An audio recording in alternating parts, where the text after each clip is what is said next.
Welcome to the Grace and Grit podcast, made for women who want their healthiest years to be ahead of them, not behind them. Join your host, Courtney Townley, right now as she breaks down the fairy tale health story you have been chasing all of your life into sensible action steps and lasting change.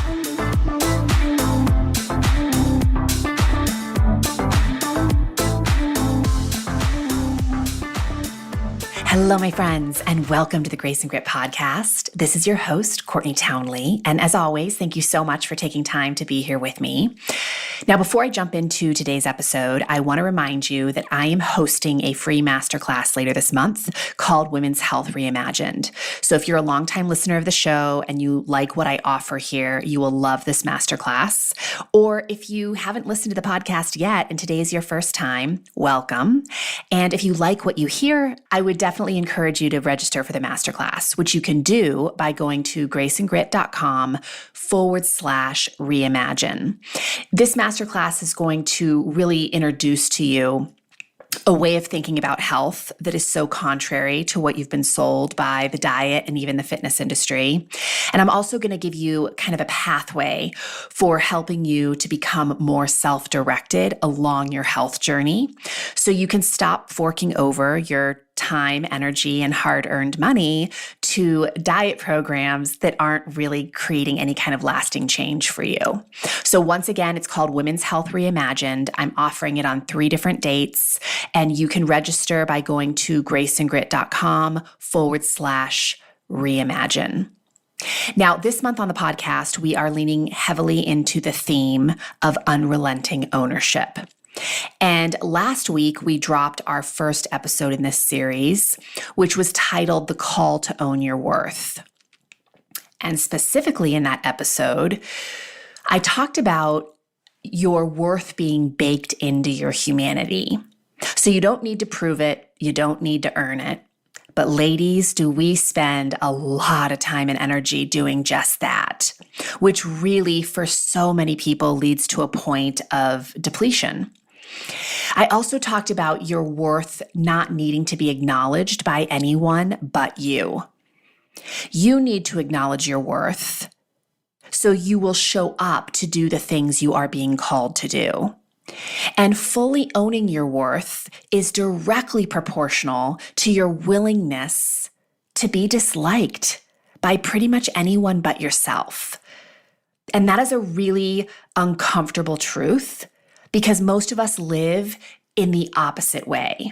We work so hard for the approval of other people, and we hustle for our worth to the point we don't even like ourselves. So we need to spin that whole notion on its head and really remind ourselves that it's okay to be disliked by other people. Everybody is disliked by other people. What's not okay is being disliked by you. So today I want to continue to explore what it means to take unrelenting ownership of your health and ultimately your life. More specifically, I'm going to explore what it means to take unrelenting ownership of your possibility. A lot of things have happened or will happen over the course of your life that you never could have seen coming. And quite frankly, that you probably wish had never come at all. I call these life's curveballs. These are things like experiencing an illness or an injury. COVID is a great example of a curveball. No one saw that coming. Really disrupted lives. Most people wish it had never come. Maybe it's a car accident. Maybe you've had a diagnosis of some kind. Curveballs can also show up as the death of a loved one. It could be a pet, it could be a child, a parent, a husband, a best friend. We lose jobs, or we struggle to get jobs. Those are both also examples of curveballs. Sometimes, oftentimes in life, we have to move. We have to move for careers, to help take care of loved ones, maybe to be with someone you love, maybe just because you've always wanted to live somewhere, or you're not happy where you are, which is a whole nother episode because I don't think you should move because you aren't happy where you are. I think you need to make yourself happy first, but we won't get into that today. Most of us will experience relationship challenges over the course of our life, many relationship challenges, because life is very relational. You can't get through life without being in relationship with other people. You can try, but people are a fact of life. Your interaction with people is a fact of life. But maybe some of your relationship challenges are that you had neglectful parents, or you had an abusive spouse. And a lot of people will experience financial challenges. Maybe it's losing a lot of money. Maybe it's struggling to make money. Maybe it's having a lot of unexpected bills show up. We've all had that experience, I'm sure. And what we make these curveballs mean will either make us or break us. They will either help us to step into possibility for our life, or they will deflate us from pursuing possibility in our life. There's a difference between feeling sad because you loved someone deeply who's died and their presence is missed, versus feeling sad because you think you will never be that loved again. I'll share with you, I think some of you who follow me on social media may already know this, but my dog, who I've had for 18 years, passed away last Monday. And I was expecting it. It wasn't really a curveball. I've kind of been expecting her to pass away for the past 2 years. And yet, when it happened, of course, it bowled me over, and it was so much more intense emotionally than I expected. And it was really interesting, the thoughts that were going through my head when this happened. Because I had the thought that I feel so fortunate to have been with her when she passed, and that she went relatively easily, and how grateful I was to have been able to spend so many years with her. And I also simultaneously had this thought that nothing's ever going to love me the way that dog loved me. And that's a dangerous thought, right? Because if I really believe, that I will never be loved again as much as that dog loved me, my brain will go to work seeking evidence to prove that that's true. And that is not helpful to me. That is not what I want for my life. I want to be loved like that again and again and again. So really, in that moment, or in that sort of the whole last week, as I was wrestling with all these thoughts, what I recognized is, I can be sad as a result of love, because when you love something deeply and it's lost, sadness is a natural byproduct of that. It's a beautiful thing to mourn something that you've loved. It means that it mattered to you. But I had to be really honest with myself that sadness can also be the result of choosing to believe things that make you unnecessarily sad. And worse yet, create things in your life that you don't really want.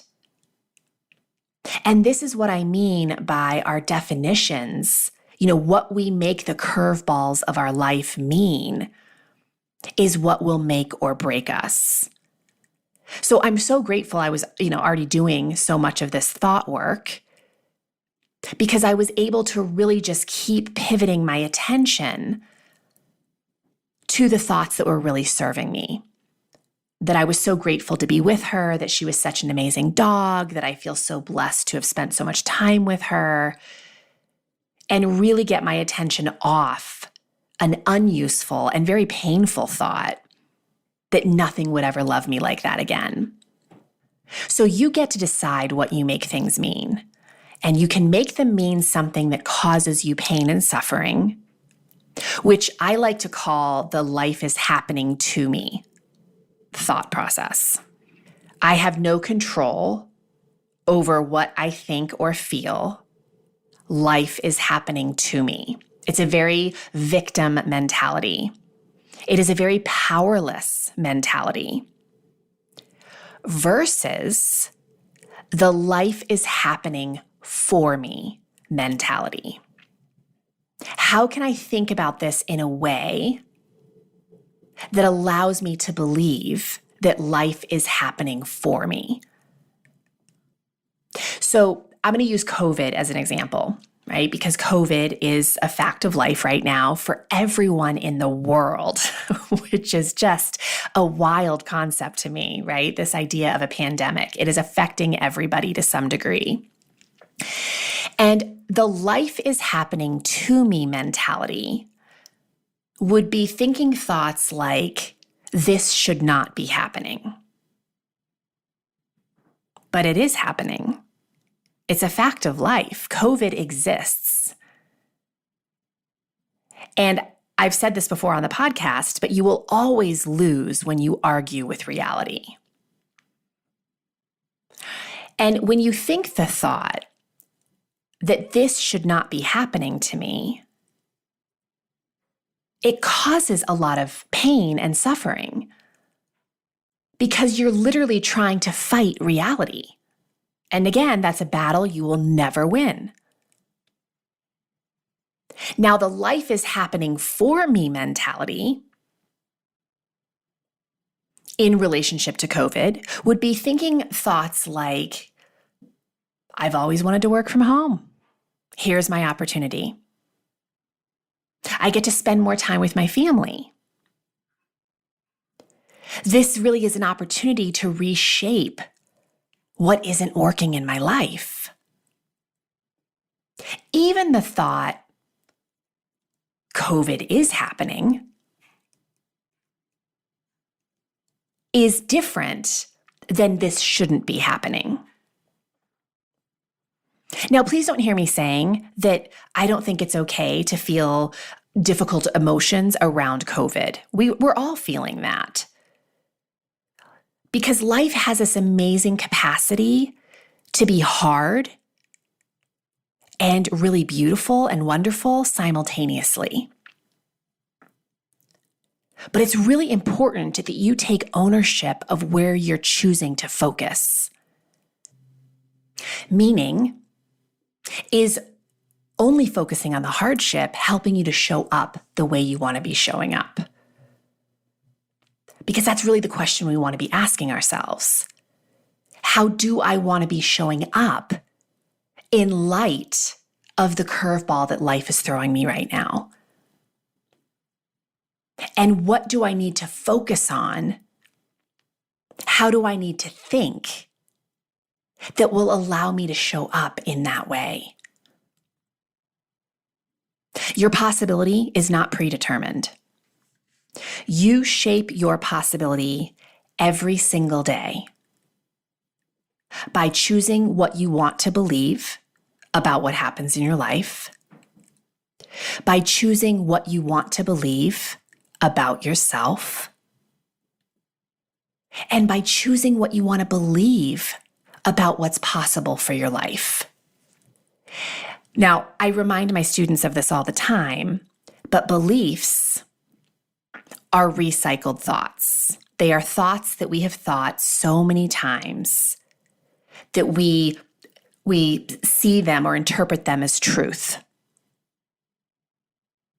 Beliefs are recycled thoughts, and thoughts are a choice. I have talked about this a lot on the podcast.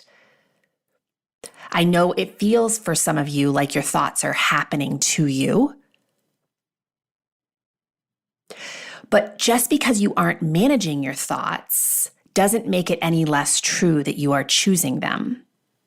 Because your lack of managing your thinking is also a choice. Thought management is a skill. And like any skill, it can be learned. And man, do I wish that we, whether it was in school or every parent on the planet, took it upon themselves to teach children how to manage their mindset. The problem is, most adults don't know how to manage their mindset. And you cannot take ownership of your possibility if you do not learn how to manage your thoughts and your emotions. So here's a hard truth that I recently discussed with my Rumble and Rise community. Most people are trying really hard to create new possibility for their life by doing two things. Number one, they reference their past, who they have been, to try to create new possibility. And the second thing they do is they focus on actions that will change the thing that they want to change. Now, both are problematic. Both are problematic as starting places, and here's why. When you reference your past, who you have been, you have to remember that your best thinking got you to where you are. So if there's an area of your life that you want to change, you can't rely on past thoughts to get you there, right? Because they just got you here. So if we keep thinking the same thoughts that got us here, we're not going to get to a new possibility. You have to learn how to believe new things about yourself. For example, the thought, I have never liked my body. I am someone who has never liked her body. When you think a thought like that, number one, it's entirely based on your past. And continuing to think that thought will cause your brain to look high and low for evidence why that thought is true. That thought, I am a woman who has never liked her body, conscious or not, will never move you into a space of liking or, dare I say, loving your body. Not ever. And worse yet, what we are conditioned to do, especially as women, when we don't like something about our body, is instead of going to work changing the way we think about it, so giving our brain new evidence to look for, we're conditioned to focus on actions that will create an outcome. Follow this meal plan and you'll lose 30 pounds by Christmas, right? That's the formula we've been sold, some version of that formula. And maybe by following that formula, you get results. Maybe you don't, but here's what I know for sure. You will never sustain those results if you don't work on thinking new thoughts about your body. And this is just so radically different than what we're taught by diet culture, right? Just follow these actions, create a result, and everything is good. But we know that's not how diets work out because 95% of them fail. And they fail because we're not doing the most important work, which is changing the way we think about the work, changing the way we think about our body. Whatever thoughts and emotions you use to create a result are the same thoughts and emotions you will have to sustain to maintain your achievement. So if you kind of bully yourself into losing 30 pounds because you hate your body and you don't think you're lovable until that happens, guess what you're going to keep doing once you get to that 30-pound weight loss, if you even get there? You're going to keep bullying and hating yourself to maintain that space. Now, you're convincing yourself of something different. You're telling yourself you'll love yourself once you achieve that result. But I would argue the opposite is true. You have to learn how to like and love yourself now in order to not just achieve the result, but most importantly, sustain it over the long term. I'll use an example that has nothing to do with weight loss or body image, which is you could take deep responsibility for your financial life out of fear that you're never going to have money, right? If it's a fear-based goal that I'm managing my money really well and I'm saving money and investing money and all these things because I'm nervous and terrified about the future. So as you do those things, right, to keep doing them, even though they're beneficial to your financial life, the energy that you have to continue to have around money is very fearful and fear-based, which sucks. Versus, right, really working to improve your relationship with money, really learning how to like money, learning how to really care for money. It's a totally different attitude than taking responsibility out of fear. So all of this to say, to take unrelenting ownership of your possibility, you must learn how to believe new things about yourself that you really like believing, right? And you can't lie to yourself.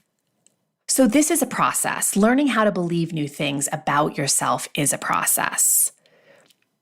But we begin the process by we stop allowing our past to define us if it isn't working for you. I've always been a woman who struggles with her weight. I've never liked exercise. I've never been good with money. Nobody's ever loved me.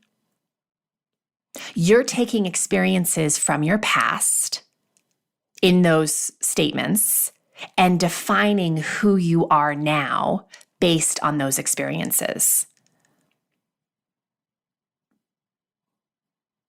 And if those thoughts are not making you feel good, are not helping you to create the results you want in a way that you can sustain, why would you continue to think that way?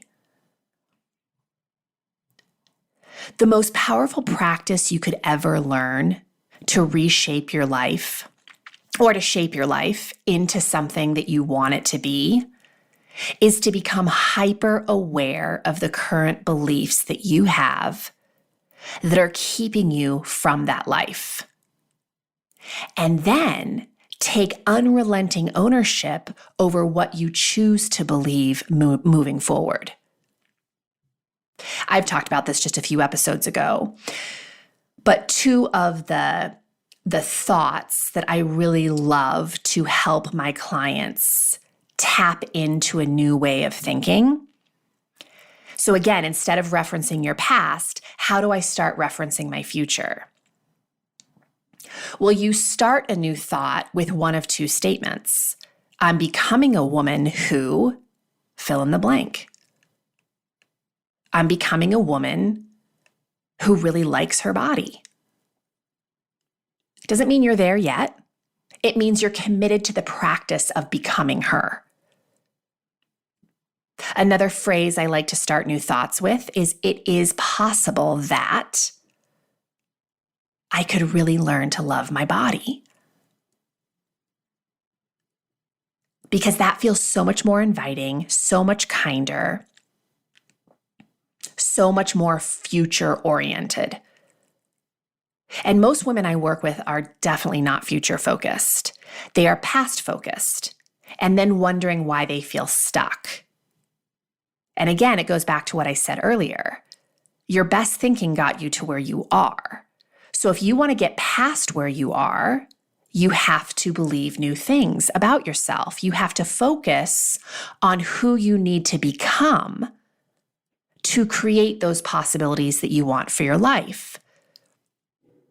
So a lot of women, and I've been in this space many times in my life, when I'm stuck, it's because my head is turned in the wrong direction, because I'm looking at my past to create evidence for my future. And that's never going to create more possibility. It's just going to create more of what I already have. So instead of referencing my past, I need to look to my future. So the difference in the thinking is this is what's happened in my past, which is why I am the way I am. Versus this is what I want for my future. So I'm committed to developing myself into a woman who, fill in the rest of that statement. And it's the development part that's so damn uncomfortable. And this is why we tend not to focus on our future self. I know it sounds crazy because there's a lot of things from our past that are very uncomfortable, even painful. But the past is predictable. We know it. So in some ways, it's more comfortable to focus on in a lot of ways because we know what to expect. And it's easy for your brain to habitually keep thinking the thoughts that you've been thinking for years. That's literally what a habit is, right? A habit is something, a behavior that you have done so many times, you can literally do it without thinking. And this is what most of you are doing with your thinking. You're not taking responsibility for changing it into something that works for you, for the possibility that you want. You're just habitually thinking thoughts from your past that are actually getting in the way of creating what you want for your life. So becoming more future focused, and what that means is you're more focused on who you're becoming than who you have been.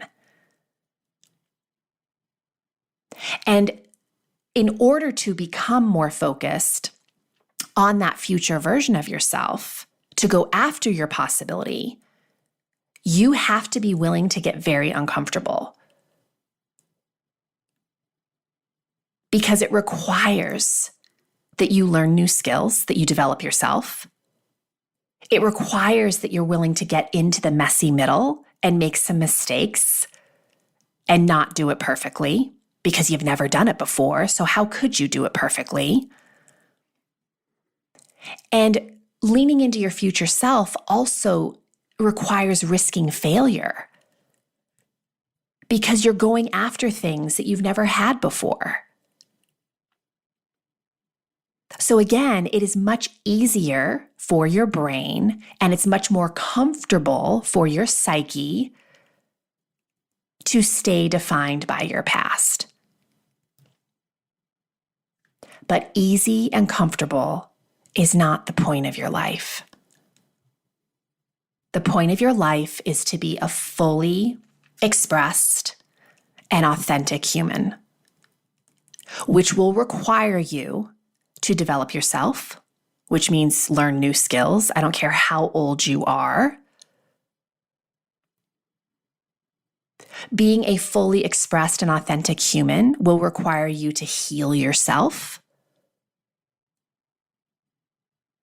And it will also require that you acknowledge that the possibility for your life is only limited by the thoughts that you think about it and the thoughts that you think about yourself and your capacity for getting what you want for your life. So I want you to consider today which way your head is turned. Are you someone who is defined by your past? Are you choosing to be somebody who's defined by your past? Or are you really someone who is focused on moving forward, on who you are becoming and what you need to do in order to make that happen? And when you come up against obstacles and challenges, which you surely will, if you are leaning into any kind of boldness for your life, what are you making the challenges and obstacles mean? And why are you making them mean that?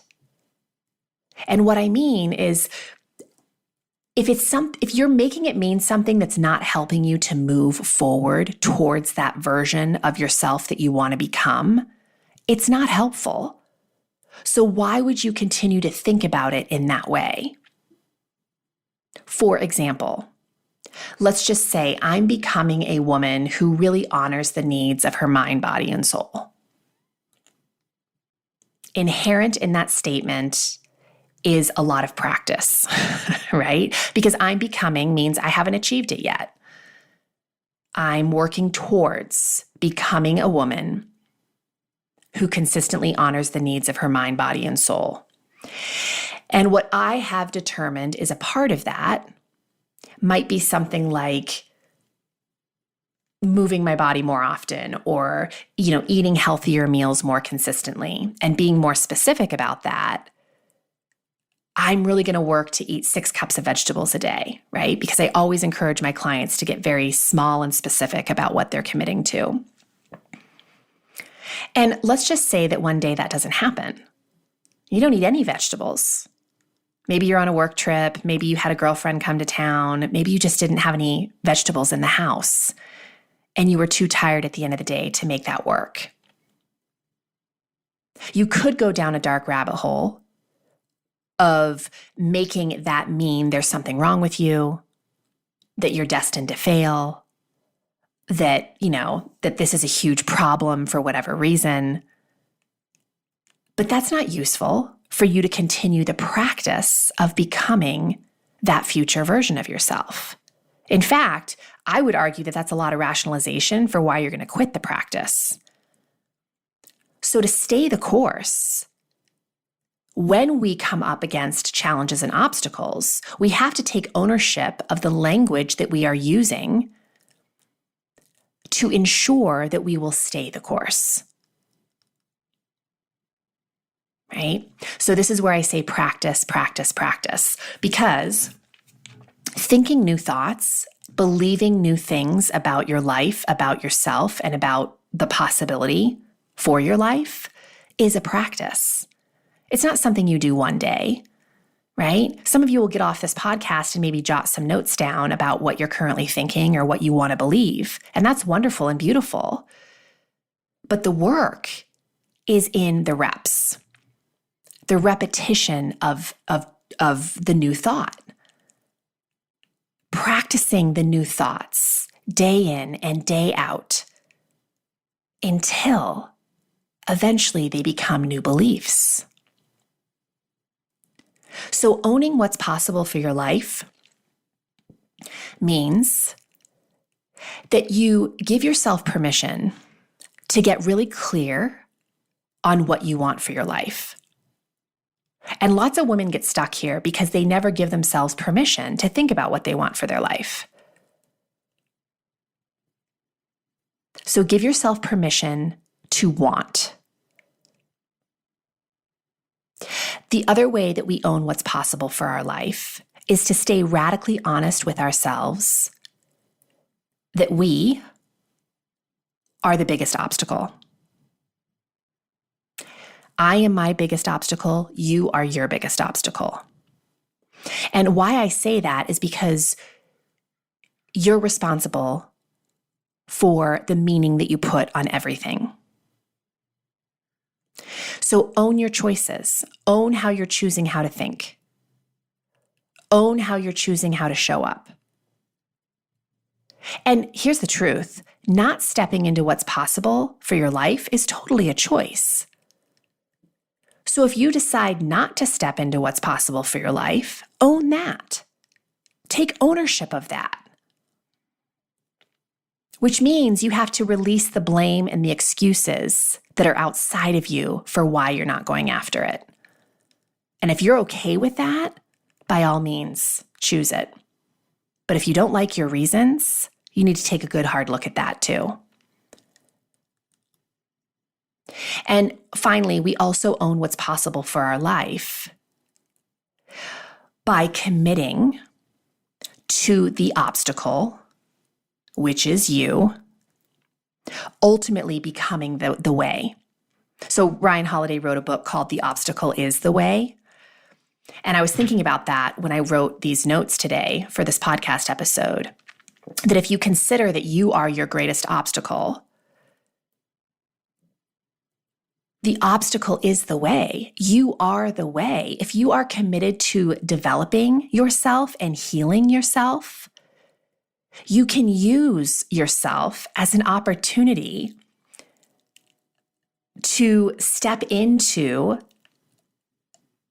who you really want to be, right? So use obstacles as an opportunity to develop yourself into the person you need to be to achieve the things that you want for your life. And I would, again, argue that your biggest obstacle is probably the way you're thinking about the obstacles. And that's why I keep saying you are the obstacle, because you control the thinking. All right, my friends, that's all I have for you today.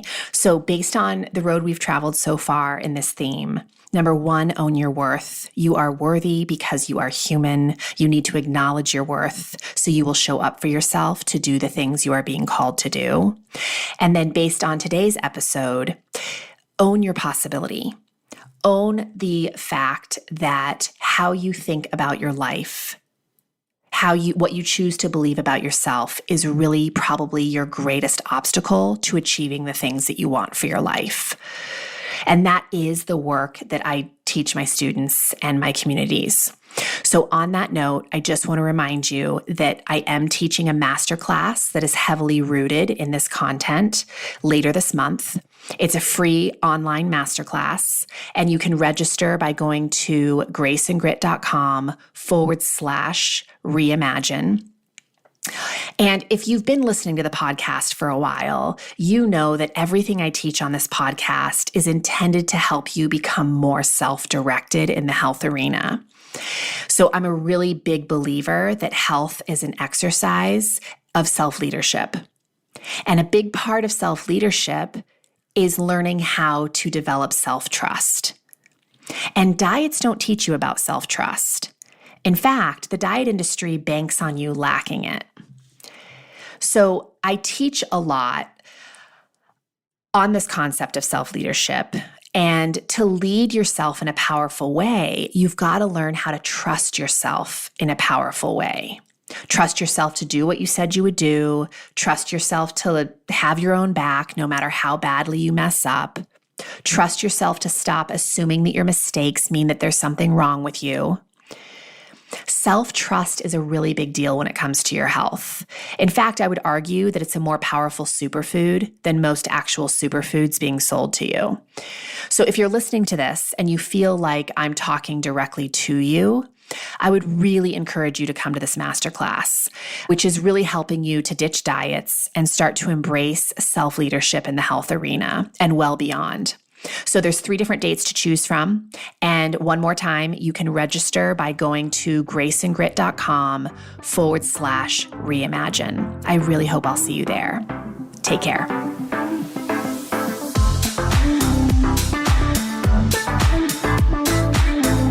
Thank you for listening to the Grace and Grit podcast. It is time to mend the fabric of the female health story, and it starts with you taking radical responsibility for your own self-care.